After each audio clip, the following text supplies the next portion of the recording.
You learn a lot about people when the cameras are off. You learn even more from the secrets they keep when the cameras are on. The truth has a weight to it, a physical presence in a room. You can feel it sitting there between a husband and a wife, or a parent and a child, an unspoken guest at the table. And my job, for the better part of my career, has been to give that truth a voice, to turn up the volume on the silence until it becomes a roar that can no longer be ignored. I've sat across from thousands of people, and I can tell you that most folks don't come to me to find the truth. They come to me to prove that their truth is the right one. They want me to validate their narrative, to co-sign their story of victimhood or righteousness. They bring their pain, their anger, their resentment, and they lay it all out like a legal case, complete with exhibits A, B, and C. They want a verdict. They want me to be the judge and jury, but I'm not a judge. I'm a forensic psychologist. I'm an excavator. I don't deal in verdicts. I deal in what's real. And what's real is often buried under years of denial, blame, and what I call a family fiction, the story a family tells itself to survive. The day I met the Harris family, their fiction was a thick one. It was a story about a fire, a garage, and a problem child. The file landed on my desk with a title that was as dramatic as it was simple. Our son burned down, our life, and we don't know why. That's a headline that gets your attention. But headlines are for newspapers. I'm interested in the fine print. When they walked into the pre-interview room, I saw the story before they said a word. There was Mark, the father. Big guy, soft handshake. He had the look of a man who had checked out of his own life about a decade ago. He was physically present, but his eyes were somewhere else, staring at a fixed point on the wall behind my head. He was a passenger in his own family drama. Then there was Carol, the mother. She was the engine, tense, wired, her hands fluttering like trapped birds. She was the one who wrote the letters, made the calls. She was the keeper of the family narrative, the self-appointed historian of every wrong that had ever been committed under her roof. And her focus, her entire being, was aimed like a laser at their son Leo. Leo was 17, and he looked like he was carrying the weight of the world on his slumped shoulders. He wouldn't make eye contact with me, with his parents, with anyone. He just stared at his own worn-out sneakers as if they held the answers to the universe. He was branded, labeled. He was the bad kid, the troublemaker, the arsonist. These labels were hung on him like a scarlet letter, and he had clearly decided to just wear them. Because when you're told who you are enough times, you eventually stop arguing. Their story, as Carol told it, was straightforward. Leo had been spiraling for years, bad grades, talking back, sneaking out, the usual teenage rebellion, but in her telling, it was a prelude to a crime. 6 weeks ago, the family's detached garage had burned to the ground. An old can of gasoline, a book of matches they claimed was his. The fire department ruled it suspicious. The police had questioned Leo. No charges were filed due to lack of concrete evidence, but for Mark and Carol, the verdict was in. Leo did it. He was angry, he was destructive, and he had finally snapped. They came to my stage wanting me to fix Leo.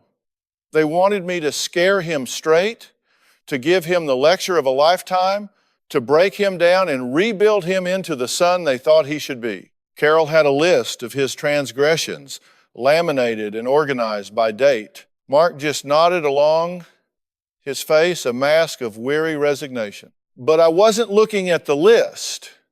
I was looking at the family system. A system is like a mobile hanging over a baby's crib. If you touch one part, the whole thing moves.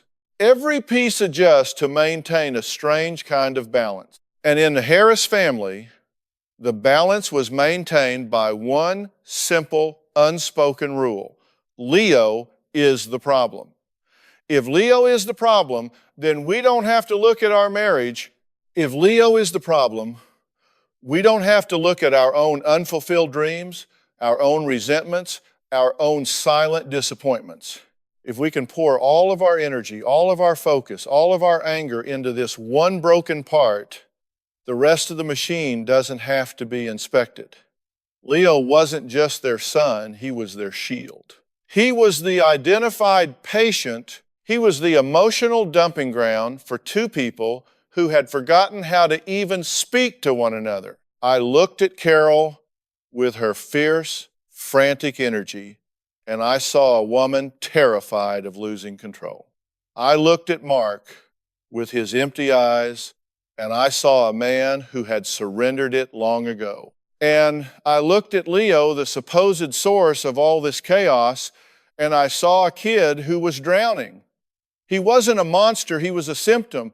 The fire in the garage wasn't the real fire. The real fire was the one that had been smoldering inside that house for years, and it was about to burn through the fiction they had all worked so hard to maintain. I knew, sitting there in that quiet room before the lights and the audience, that this wasn't a story about a kid who started a fire. This was a story about why he was the only one getting blamed for it. I always say that what you do in the dark eventually comes to the light. On my stage, the light is very bright. There's nowhere to hide. When the Harris family sat down on those chairs, the dynamic I'd seen backstage became amplified 100 times over. Carol leaned forward, a prosecutor addressing the jury. Mark leaned back, trying to merge with the furniture, and Leo sank so low in his chair, I thought he might slide onto the floor. I started where they wanted me to start. I let Carol lay out her case, and she did. She had timelines, report cards from the 5th grade, notes from teachers. It was an impressive volume of evidence, all pointing to one conclusion. Leo was a defective product, and she had the receipts to prove it. She talked about his defiance as a toddler. She talked about his sullenness as a preteen. She interpreted every slammed door, every eye roll, every moment of teenage angst as a personal attack, a deliberate step on the path that led directly to a burning garage. As she spoke, I watched her husband. Mark just sat there, nodding, not with conviction, but with a kind of rhythmic, automated agreement. It was the nod of a man who learned long ago that it was easier to agree than to have an opinion. His silence was his contribution to the family fiction. By not challenging it, he endorsed it. He co-signed the narrative that his wife was the long-suffering saint and his son was the resident demon. This passivity is a choice, it's an action. He was an active participant in the scapegoating of his own child. Why? Because it kept the peace. It kept Carol's focus off of him, off of their marriage, off of the silent, gaping canyon that had opened up between them years ago. He had traded his son's well-being for a quiet life. It's a deal a lot of people make, and the price is always higher than they think. Then I turned to Leo. I asked him, Leo, your mother has laid out a pretty compelling case here. What do you have to say about it? Did you burn down that garage? He just shrugged, his eyes still fixed on the floor. I don't know, he mumbled. You don't know? I pressed. That's a pretty big event to not know about. You either did it or you didn't. Which one is it? He looked up for a fraction of a second, and in his eyes, I saw it all. Not guilt, not defiance. It was exhaustion. He was tired of the fight, tired of the accusations, tired of being the designated problem in a family that was full of them. His, I don't know, wasn't an admission of fuzzy memory. It was a surrender. It meant, what does it even matter what I say? You've already decided. He had been cast in a role, and he had learned his lines, or in his case, his silence. His silence had become his only weapon. He couldn't win with words because Carol had all the words. So he gave them nothing. And that, of course, drove her absolutely insane. which she then used as further proof of his guilt. It was a perfect, self-sustaining loop of dysfunction. I had to break the pattern. I turned back to Carol. Carol, tell me about a time you were proud of Leo, a time he did something right.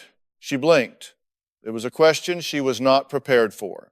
The gears in her head were grinding, trying to access a file that had been buried under years of grievances. She fumbled for a moment. Well, he was good at soccer. In elementary school. Okay, I said, tell me about that. What was he like? He was fast, she said almost grudgingly. He scored a lot of goals, but he lost interest. He quit, just like he quits everything. And just like that, the brief moment of positivity was gone. She couldn't tell a positive story without putting a negative spin on the ending. It was a habit. Her brain was wired to find the fault, to highlight the failure. This wasn't just about Leo anymore. This was about how Carol saw the world, a place of potential disappointments that needed to be managed and controlled. I dug deeper. This wasn't about a fire. It was about a family culture. I asked about their marriage. Mark and Carol exchanged a look, the first real communication I'd seen between them. It was a flash of panic. Don't go there. They immediately deflected back to Leo. We were fine until his behavior got out of control, Carol said. It's put a huge strain on us, Mark added, his one original contribution. That's classic blame shifting. It's the identified patient syndrome in its purest form. The family organizes itself around the sick or bad person, and that person's problems become the explanation for everything else that's wrong. It's a powerful psychological defense mechanism because it absolves everyone else of responsibility. We don't have to look at our broken communication, our lack of intimacy, our deep-seated resentments, because we have this big shiny distraction over here, the problem child. I saw the whole picture then. Leo wasn't just rebelling against his parents. He was trying to get their attention, but not in the way they thought. His acting out wasn't a cry for help. It was a desperate attempt to get them to look at each other, to get them to be parents, to get them to be a team. Subconsciously, a child in a dysfunctional system will often become the lightning rod. They will draw all the fire onto themselves because, as painful as that is, it's better than the alternative, watching the entire family structure collapse into a black hole of silence and neglect. Leo was trying to save his family by becoming the villain. He was willing to be the bad guy if it meant his mom and dad would finally stand in the same room and talk about something, even if that something was him. It was a sacrifice in its own twisted way. He was holding them together by letting them tear him apart. And the fire in the garage, I was beginning to suspect, was just the final desperate act in a very long play. A family in crisis doesn't just spontaneously combust. It's more like a pressure cooker. The heat gets turned up little by little over years. The steam builds, hissing out through tiny cracks, the arguments, the silent treatments, the slammed doors. But if the main valve, the real issue, is never addressed, the pressure just keeps rising until the whole thing blows. The garage fire wasn't the beginning of the story. It was the explosion. I needed to understand what was turning up the heat. So, on stage, I shifted the focus away from the fire and back into the house. Mark, Carol, I said, talk to me about how you two solve problems. When you disagree, what does that look like? The silence was deafening. They looked at each other, then at me, then at the floor. It was Carol who spoke first, of course. We don't disagree that much, she said, a little too quickly. Not about the important things. We both agree that Leo's behavior is the problem. That's not what I asked Carol, I said, holding her gaze. I didn't ask you what you agree on. I asked you what happens when you don't. For example, let's talk about the month before the fire. Leo's grades were slipping. How did you two handle that? This was the moment the facade began to crack. Carol's posture stiffened. I handled it, she said, clipping her words. I tried to handle it. I told Mark we needed to ground him, take away his phone. But she turned to her husband. You just said I was overreacting. You just wanted to go play golf. Mark flinched. It was a direct hit. That's not fair, Carol. I told you I'd talk to him. Talk to him? She scoffed. Your talks are useless. You go in his room for 5 minutes and you come out and say, it's handled. What does that even mean? Nothing changes. It's always up to me to be the bad guy. I am the only parent in this house. And there it was. The real issue, the family wasn't a team. It was a dictatorship with a silent, resentful second in command. Carol was the CEO, the warden, the enforcer. She made the rules. Mark's job was simply to rubber stamp them. When he failed to do that, or when he showed even a sliver of independent thought, she didn't see it as a difference of opinion. She saw it as a betrayal, a mutiny. And her response was to attack, to belittle, to frame his passivity as a direct assault on her authority and the family's well-being. I watched Leo during this exchange. He was invisible.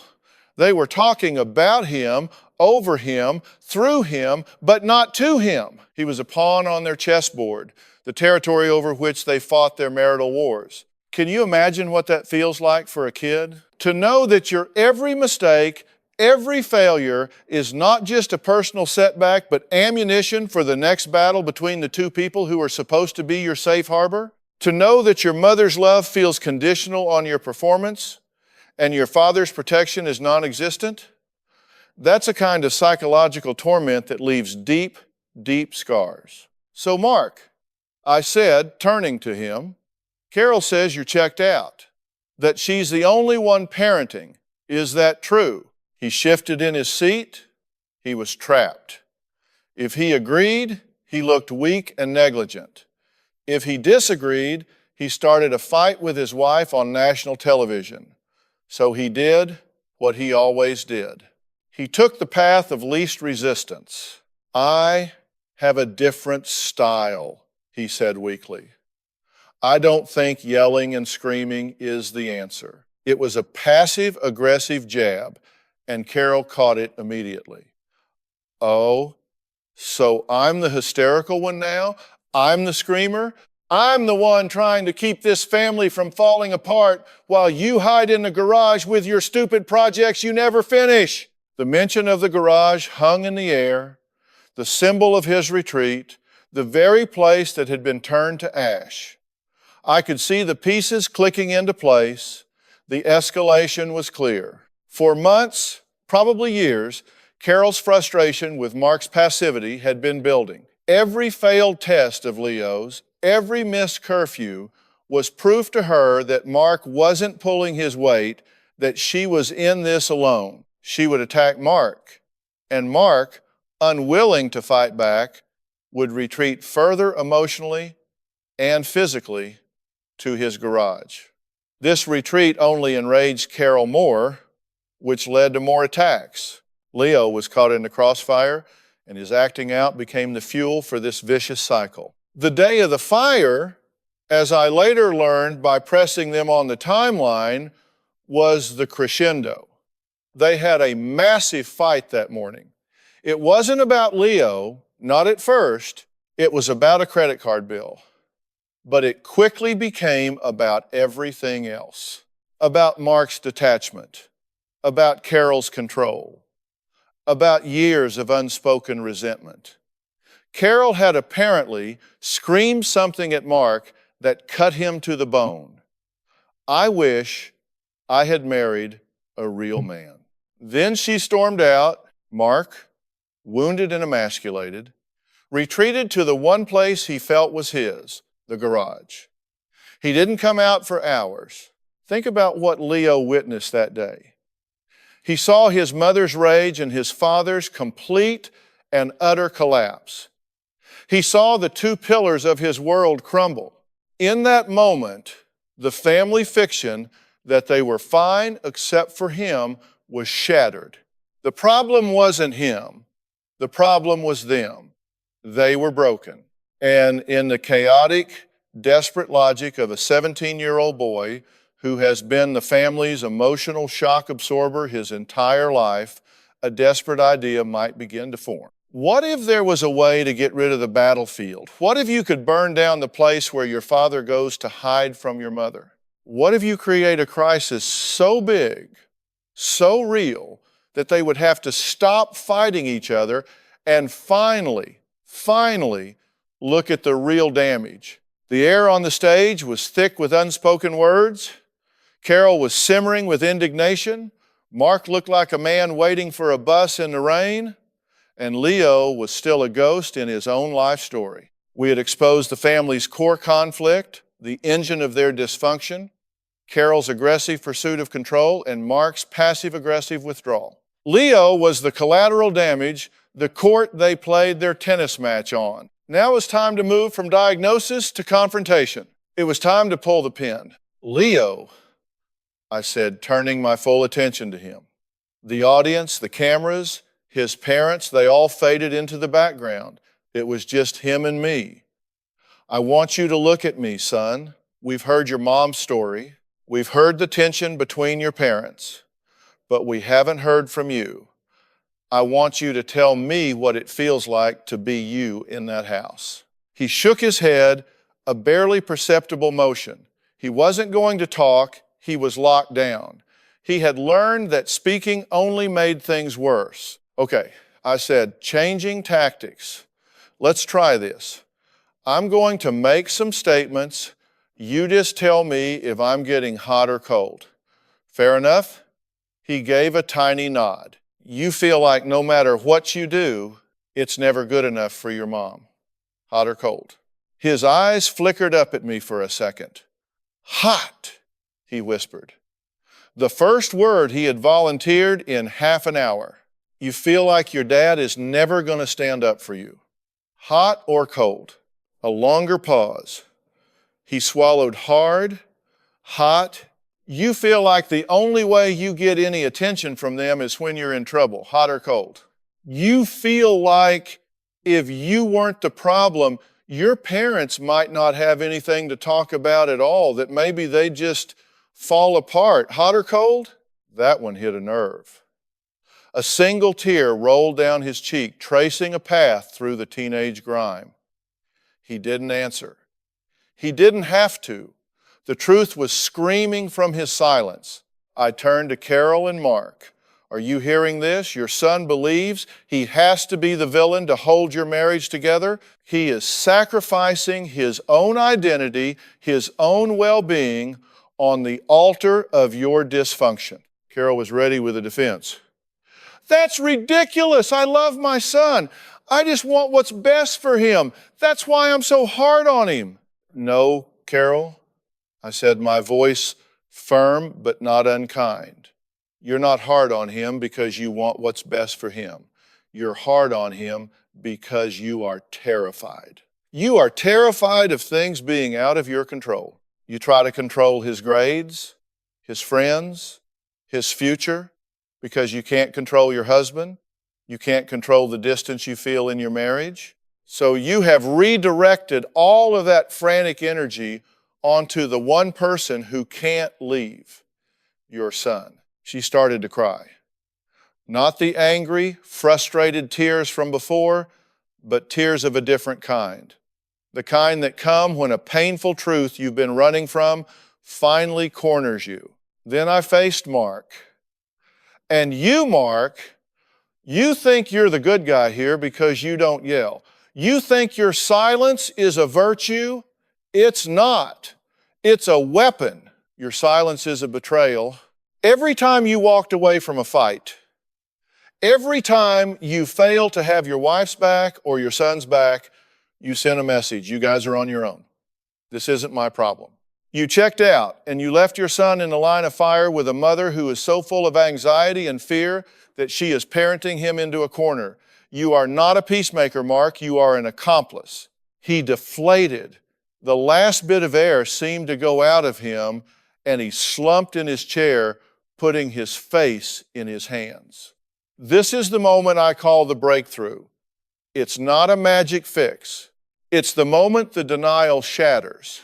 It's the moment the family fiction dies and the real, painful, unvarnished truth is finally allowed to enter the room.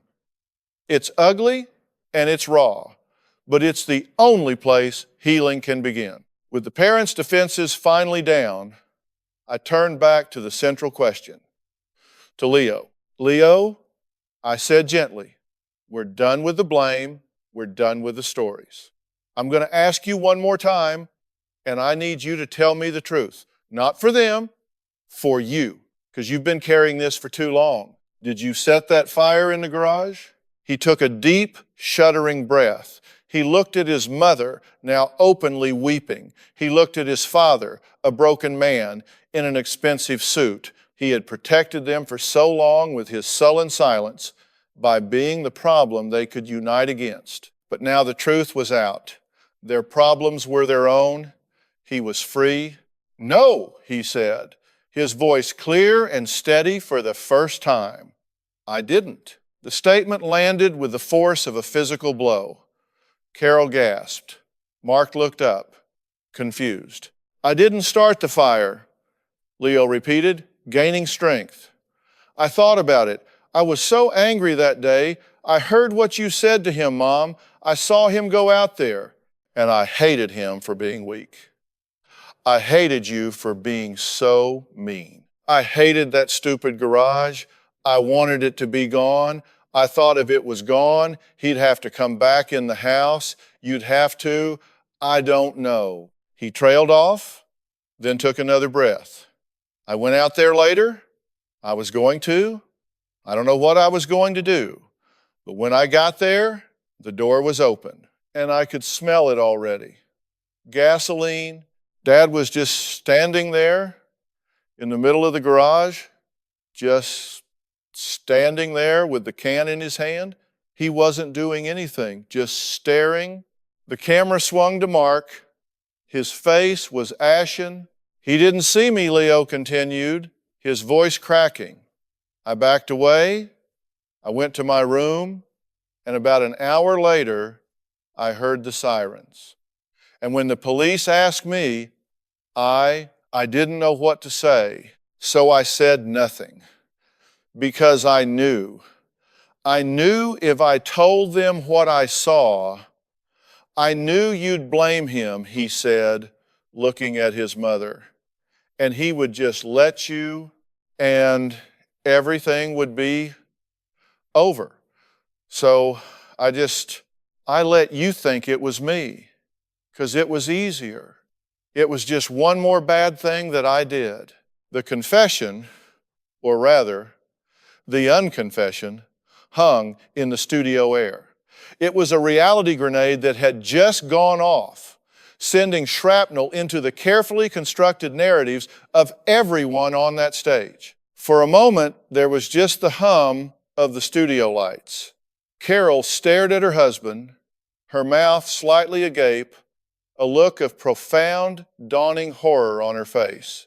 Mark was a statue, his face a mask of impenetrable shame.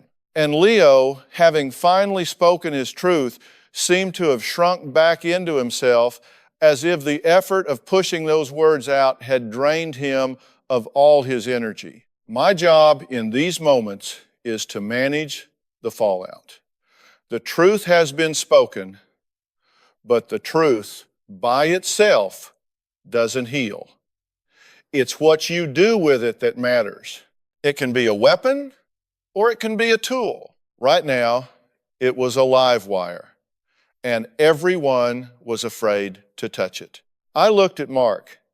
He was the one who had to speak.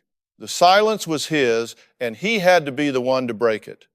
Mark, I said, my voice quiet but firm. Your son just put himself through hell to protect you. He wore the jacket for this. He took the blame. He sat here and let himself be called an arsonist to keep from exposing you. Is what he said true? Mark didn't move. He didn't speak. He just stared into the middle distance, a million miles away. He was shutting down, retreating to that internal garage he'd been hiding in for 20 years. Carol found her voice first, but it was a wounded, whispered thing. Mark, is that true? Did you? She couldn't even finish the sentence. The idea was too monstrous, too far outside the fiction she had lived by. In her story, she was the martyr, the one holding it all together. Mark was passive, weak, checked out, but not destructive. Not this. This changed the entire equation. If Mark was the one who started the fire, then her narrative, her entire identity as the long-suffering wife of a checked-out husband and the mother of a problem child was a lie. And if it was a lie, then who was she? Mark, I'm talking to you, I said, raising my voice just enough to cut through his fog. This is not the time to check out. Your son just handed you a gift. It's a painful gift, but it's a gift of truth. He's done carrying your water. Now, you have a choice. You can sit there in your shame and let your son continue to believe that his father is a coward, or you can step up for the first time in a long time and be the man your family needs you to be. What happened in that garage? He finally looked up, his eyes swimming with tears. He looked at his son, and for the first time, I saw something other than resignation in his face. I saw a profound, gut-wrenching grief. I didn't mean to, he choked out, the words catching in his throat. It wasn't supposed to happen. He started to talk, and the story tumbled out, fragmented and raw. After the fight, after Carol's words had cut him to the quick, he'd gone to the garage. He wasn't just hiding, he was stewing. He was marinating in his own sense of failure and impotence.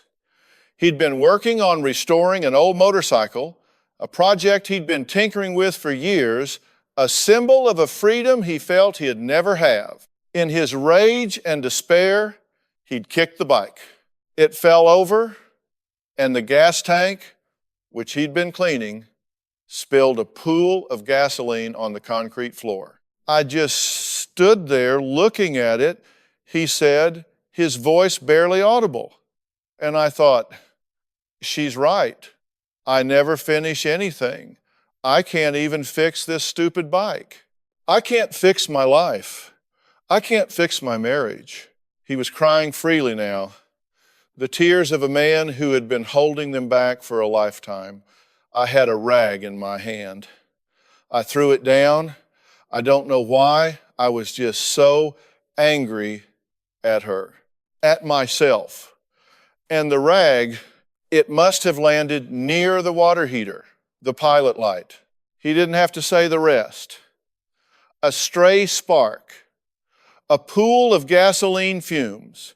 It was an accident born from a moment of profound, desperate rage.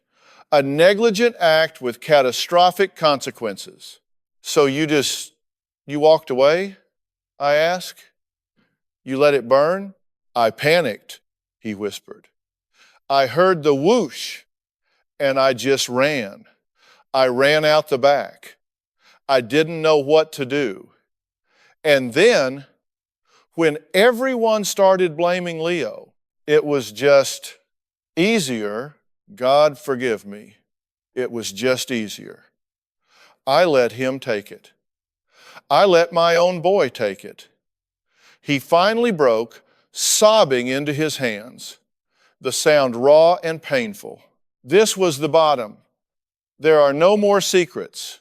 The family fiction has been incinerated, replaced by a terrible, purifying truth. Carol wasn't the martyr. She was a verbal aggressor whose words had pushed her husband to a dangerous emotional edge. Mark wasn't just passive. He was a man who, in a moment of cowardice, allowed his son to carry the weight of his own catastrophic mistake. And Leo wasn't the problem child. He was the family hero, the one who tried to absorb all the poison to keep the system from collapsing. The outcome of a story like this is never certain. The cameras stop rolling, the audience goes home, but the family has to get in a car and drive back to the life they just blew up. Change is not guaranteed. Sometimes the habits are too strong, the resentment's too deep. Sometimes people choose the familiar misery over the terrifying uncertainty of a new beginning. They might go home and within a week start rebuilding the old fiction because the truth is just too painful to live with. But sometimes a moment like this can be a turning point. It can be the day everything changes. For the Harris family, the fire destroyed a building, but the truth, spoken out loud on that stage, destroyed the prison they had all been living in. The old roles were gone.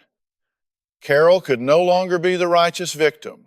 Mark could no longer be the silent bystander. And Leo was no longer the designated villain. They were just three broken people sitting in the rubble of their lives with a chance to build something new. I gave them a path forward.